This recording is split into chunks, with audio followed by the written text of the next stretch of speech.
I need someone who challenges me socially and financially, not emotionally, she told me before leaving for a weekend trip with her ex. I didn't fight for her to stay. Months later, she ran into me at an airport lounge and realized I was flying first class with someone else entirely. I need someone who challenges me socially and financially, not emotionally. She said it so calmly, like she'd rehearsed it in the mirror 3 or 4 times before walking out of the bathroom and sitting across from me at the kitchen table. Like she decided it was a reasonable sentence. Like it wasn't the most precise way a person had ever told me that my love, my effort, my presence, was a burden dressed up as a relationship. I didn't say anything. I just looked at her, and she looked back at me like she was waiting for me to argue, to beg, to ask what I could do differently. The way I had every other time she'd done this quiet demolition thing she was so good at. But I didn't. I didn't know it then. But that silence, that one moment where I chose not to chase her words across the room, changed everything that came next. If you enjoy real stories like this, subscribe, because what happened next changed everything for me. We'd been together almost 3 years. I was 31, she was 29. We lived in the same city, same borough, shared a lease on an apartment in Brooklyn that smelled like old wood and her lavender candles. Her name was Kendall, and 3 years in, I still thought she was the most alive person I'd ever met. That was the problem, maybe. When someone is that vivid to you, you stop noticing the ways they're slowly dimming you out. Kendall worked in brand consulting. She was sharp, socially magnetic, always in a room with people who had names that opened doors. I worked in product design, good money, honest work, fully remote. Not flashy. Not the kind of job you drop in a conversation at a rooftop party in Tribeca and watch people's eyes light up. She never said she was embarrassed by it. She didn't have to. I could feel it in the half-second pause before she introduced me at her events. The way she'd say, "He does design stuff," and then pivot the conversation before anyone could ask a follow-up. For a while, I told myself I was reading into it. I had a habit of doing that, second-guessing my own perception because she was so good at making me feel like my perception was the problem. The trip to Portland came up 3 weeks before she said that sentence to me. She mentioned it the way people mention dental appointments, casually, barely looking up from her phone. "Rhett's having a birthday thing in Portland this weekend. I'm going to fly out Friday." Rhett. I knew the name. She'd dated him for 2 years before we met. She told me once, early in our relationship, that she and Rhett had incredible chemistry but terrible timing. She said it with a nostalgic smile that she didn't bother hiding. I remembered filing that away somewhere in the back of my mind and deciding to trust her. 3 years of trusting her. "Who else is going?" I asked. "Just his usual group," she said. "You don't know them. Are you staying with him?" She looked up from her phone then. Not irritated, exactly. More like patient. Like she was deciding how to explain something to someone who was almost getting it. "It's a group trip," she said. "We're adults." I didn't push. I should have pushed. But something about the way she said, "we're adults," made me feel like pressing the question would make me the unreasonable one. She was good at that, too. The Friday she was supposed to leave, she came into the living room with her weekend bag already packed and sat down across from me. That's when she said it. "I need someone who challenges me socially and financially, not emotionally." She said it quietly. No anger. No cruelty in her voice, actually, which almost made it worse. Because there was something else in her voice. Relief. Like she'd finally said the thing she'd been meaning to say for a long time, and now the weight of carrying it was gone. "Is this a breakup?" I asked. She tilted her head slightly. "I don't know what it is," she said. "I just know I needed to say it before I left." I sat with that for a second. She needed to say it before she left for the weekend to see her ex. She needed to drop that particular grenade into my lap and then catch a flight. "Okay," I said. She blinked. "Okay." "Yeah," I said. "Have a safe trip." She stared at me for a moment. I think she expected tears. Or a fight. Or at the very least some desperate negotiation about what challenging her financially was supposed to mean and what I could do to fix it. She didn't get any of that. I stood up, walked to the kitchen, and started making coffee. She picked up her bag. She left, and I stood at the counter listening to the front door click shut behind her, and I thought, very clearly, with a kind of calm that surprised even me, I'm done. Not done with the relationship in a dramatic, throw everything out kind of way. Just done trying to be enough for someone who'd already decided I wasn't. There's a particular kind of exhaustion that comes from spending years trying to fit yourself into the shape of someone else's ideal. You don't notice it happening. You just slowly reshape yourself, your weekends, your conversations, your ambitions, around what they seem to want, and you convince yourself that's love, that's partnership, that's how it works. And then one day they sit across from you and describe the person they actually want, and it sounds nothing like you, and you realize, with this horrible, clarifying sadness, that all that reshaping was for nothing. Because they were never going to want the shape you made. They wanted a different sculpture entirely. I'd been chisel marks on the wrong block of stone. She came back Sunday night. I was in bed, not asleep. She moved through the apartment quietly, like she wasn't sure of her reception, and eventually appeared in the doorway. "We should talk," she said. "Yeah," I said. "We should." We talked for almost 3 hours. And here's what I learned. Sitting across from Qley in our bedroom at midnight while she explained herself in careful, measured sentences. She hadn't gone to Portland to be with Rhett. She said she'd gone because Rhett made her feel like a version of herself she missed, someone ambitious, social, always moving. She said she loved me, but she felt stagnant with me. She said I was too comfortable. She said she needed someone who pushed her toward bigger things. She said it like it was my fault for not being a different person. I listened to all of it. And when she was done, I said, "I think you should move out." She didn't see that coming. "What?" "I'm not angry," I said. "I'm not punishing you. I just think we've been going in circles for a long time, and I don't want to do it anymore." "So that's it," she said. "You're just giving up?" "I'm not giving up," I said. "I'm letting go. There's a difference." She cried. I felt it. The pull of her tears, the familiar urge to fix it, to hold her, to tell her we'd figure it out. I felt it, and I didn't move. She was out of the apartment within 2 weeks.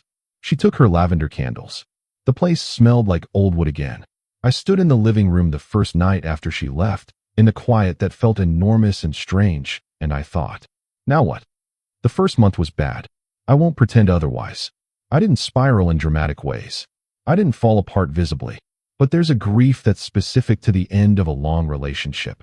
Not just losing the person, but losing the shape of your days, the person you were in the context of them, the future you'd half imagined without fully committing to it. Qley had been in every corner of my routine. I kept catching her absence in the small places. The second coffee cup I'd automatically reach for. The TV show we'd been watching together that I couldn't bring myself to continue alone. The Saturday mornings that suddenly had no structure. But here's what else happened in that first month. I started noticing how much space I had. Not physical space, mental space. For 3 years, a significant portion of my interior life had been occupied with the low-grade anxiety of being enough for Qley, managing her moods, anticipating her disappointments, wondering what version of me she wanted that day. And all of that just stopped. It was quiet in a way I hadn't experienced in years. I didn't know what to do with the quiet at first, and then I started actually listening to it. My friend Braxton had been saying for years that I had the skills and the portfolio to go independent. Braxton ran a small creative agency in Manhattan. We'd met in college, stayed close, and he'd watched me play it safe in a comfortable remote role for years with the kind of patient frustration that only close friends can sustain. "You're too good to be an employee," he'd said once, and I'd laughed it off. 3 weeks after Qley left, I called him. "I'm thinking about going independent," I said. A beat of silence. Then, finally, I won't over-explain the next 6 months, because the story isn't about the business. But here's what matters. I went independent. I took on 3 clients in the first month, all referrals through Braxton's network. By month 3, I had 6. By month 5, I had a wait list. The irony wasn't lost on me. Qley had told me I didn't challenge her financially. And the truth, the real, uncomfortable truth, was that I hadn't challenged myself financially either. Not because I lacked the ability. Because I'd been so focused on maintaining the peace inside that relationship, so focused on being emotionally steady and available and non-threatening, that I'd stopped pushing myself in every other direction. The version of me Qley thought she wanted, the socially flashy, financially aggressive type, he'd been in there all along. I just hadn't let him out. Around month 4, I met Peyton. Not on an app, not at a bar. At a workshop in Soho that Braxton dragged me to. Something about creative entrepreneurship and brand storytelling. Peyton ran a small architecture firm. She was funny in a dry, under-her-breath kind of way that took me a second to calibrate to. She had this quality of being entirely present in whatever conversation she was in. No phone checking, no eye-wandering, no performative listening. She just actually listened. We talked for most of the workshop. At the end, she gave me her card. Not in a flirtatious way. In a, "You're interesting, and I'd like to continue this conversation" way. I called her 2 days later. We had dinner, and then another dinner. And then, without either of us making a dramatic declaration about it, we were just in each other's lives. Peyton never once made me feel like I needed to be a different version of myself. She pushed me, actually, challenged my thinking, disagreed with me regularly, had strong opinions, and didn't back down from them. But she never made me feel like I was lacking something essential. There's a difference between someone who challenges you and someone who makes you feel like a disappointment. Kendall had made me feel like a disappointment. Peyton made me feel like someone worth arguing with. I hadn't realized how much I'd needed that distinction until I felt it. 6 months after Kendall left our apartment in Brooklyn. 7 months after she sat across from me and told me she needed someone who challenged her socially and financially. I was in the Delta Sky Club at JFK, waiting for a flight to San Francisco. Client meeting. The kind of client meeting that would have seemed improbable to me a year ago. I had a drink in hand. Peyton was beside me. She was heading to a conference in Seattle, and we'd gotten to the airport together. The lounge was busy. Mid-afternoon, a lot of business travelers, the low hum of 100 separate conversations. And then I saw Kendall. She was walking through the entrance with a rolling carry-on, looking at her phone, and she didn't see me immediately. I saw her first, and I had about 4 seconds where I made a decision. I could have looked away. I could have shifted position, turned slightly, let her pass without contact. I didn't. I don't entirely know why.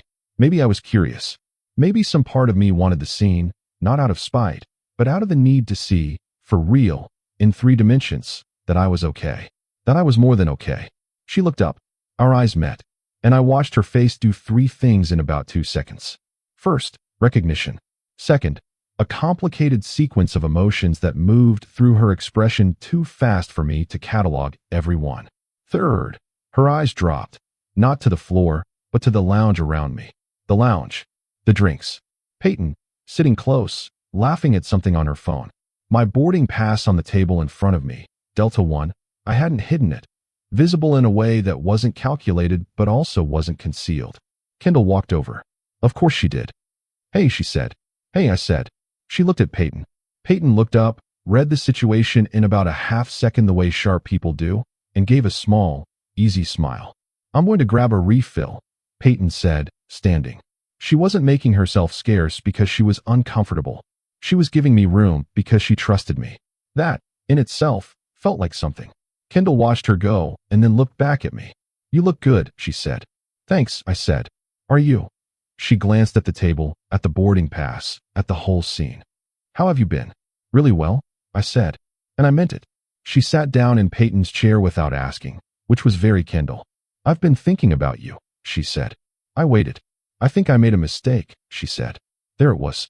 I'd wondered, in the abstract, what I would feel if I ever heard those words from her. Whether there'd be relief, or vindication, or that old pull of wanting to believe her. What I actually felt was nothing particularly. Not numbness. Not coldness. Just a settled kind of clarity, like a room after the windows have been cleaned. "Kendall," I said. "I mean it," she said. "What I said to you. The way I said it. I've been unpacking that for months. I was cruel." "You were honest," I said. "That's different." She blinked. "I needed to hear it," I told her. "I genuinely did." "You," she stopped. Looked at me like she was trying to figure out where the old version of me had gone. "You're not angry." "No," I said. "You should be." "Maybe," I said. "But I'm not."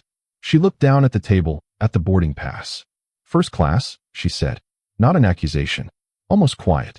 Like she was saying it to herself as much as to me. "Client trip," I said. She nodded slowly. There was a silence between us that wasn't hostile. It was just the silence of 2 people who'd shared 3 years of life and now shared nothing except a few minutes in an airport lounge and the wreckage of a relationship that had, in the end, been better for its ending than its continuation. "Are you happy?" she asked. I thought about Peyton. I thought about the business. I thought about the months of quiet I'd finally learned to sit inside of without filling it with anxiety. "Yeah," I said. "I really am." She smiled. It was a small smile, a little sad, but genuine. "Good," she said. And I believed she meant it. Kendall wasn't a villain. She never had been. She was just a person who wanted something I wasn't, and she'd said so, clumsily, at the worst possible moment. And in doing so had done me the strangest, most backward kind of favor. Peyton came back with 2 drinks. She handed one to me without ceremony, glanced at Kindle with a smile that held no competition in it whatsoever, and sat down. Kindle stood. "I'll let you guys get back to it," she said. She picked up her bag. She looked at me one more time. Really looked, the way she used to before she stopped seeing me clearly. And then she walked away toward whatever gate, whatever destination, whatever version of the life she was still building. I watched her go. Peyton didn't ask what that was about, not right away. She just reached across the table and stole a chip from the little dish in front of me. "X," she said, not looking up. "Yeah," I said. She nodded, still not looking up from her phone. "She seemed surprised," Peyton said. "She was," I said. Peyton finally looked up, tilted her head slightly. "Did you need that?" she asked. "Like, was that good for you or bad for you?" I thought about it. "Good," I said. "Genuinely good." She studied me for a second with those eyes that didn't miss much. Then she nodded, satisfied, and went back to her phone. That was Peyton. She didn't need to turn every moment into a conversation about feelings. She trusted me to know what I felt. She trusted herself enough not to feel threatened by a woman from my past. She was secure in a way that made the people around her, made me, more secure by proximity. I hadn't known I was looking for that. I hadn't known that was what had been missing. They called our flight at 4:40. We walked to the gate together. Peyton was in business. I was in first. Her firm was footing her bill. Mine was footing mine. We'd laughed about the seating situation earlier. And at the jetway entrance, she turned to me and said, "Don't get too comfortable up there. I'll be right behind you, just separated by a curtain and several $100s." I laughed. Actually laughed. Easy, unguarded, the kind of laugh that isn't performing anything. She kissed me once, quick and warm, and went to join her boarding group. I walked to mine. I settled into my seat. Ordered a drink before takeoff. Looked out the window at the tarmac, at the city I could see in pieces beyond the airport's edge. And I thought about that sentence. I need someone who challenges me socially and financially, not emotionally.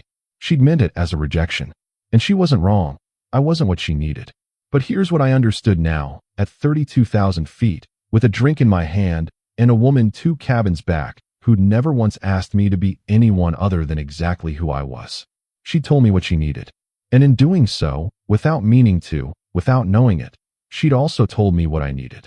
I needed someone who could handle me emotionally. Someone who wasn't threatened by feelings, by depth, by the kind of love that shows up quietly and stays. Someone who thought emotionally challenging was the laziest reason to leave a good man. Someone who understood that the financial and social things, the ambition, the drive, the rooms you walk into, and the way people look at you when you walk in, those things are built. They're not born. And they're built much faster when you're not spending half your energy trying to make yourself smaller so someone else can feel bigger. Kendall hadn't wanted a man who challenged her emotionally. But emotion was the only honest currency I'd ever traded in. And it turned out, once I stopped trying to exchange it for her kind of acceptance, it was worth considerably more than I'd been selling it for. I think about the version of me who sat at that kitchen table on a Friday afternoon and listened to her say those words. I think about how much older I feel now, not in a tired way, but in the way of someone who has walked through something and come out on the other side into a wider space. There was no dramatic revenge plot, no calculated scheme to become someone who would make her regret it. I just stopped performing, stopped trying to be the kind of man she wanted, and started being the kind of man I actually was. And it turned out that man was more than enough for Peyton, more than enough for himself. The last thing I'll say about that airport moment. When Kendall walked away through that lounge, she didn't look back. I noticed that. And then I noticed that I wasn't watching to see if she would. I was already looking forward. That's the whole story, really. Not the first-class seat. Not the business success. Not even Peyton, as wonderful as she is. The whole story is just, she told me what I wasn't. And I finally, for the first time in 3 years, believed her and decided that was fine. She wanted someone who challenged her socially and financially. I hope she found him. And I hope, for her sake, that he's as simple to love as she always seemed to want. Because the man she left behind? He was never the problem she thought he was. He was just the wrong answer to the wrong question. And some doors, the ones that close on you when you least expect it, quietly, with someone pulling a rolling carry-on out behind them and lavender candles packed inside. Some doors don't close to punish you. They close to redirect you. Mine closed on a Friday afternoon in Brooklyn. It opened again at 32,000 feet. And somewhere in the sky between New York and San Francisco, I finally felt the difference.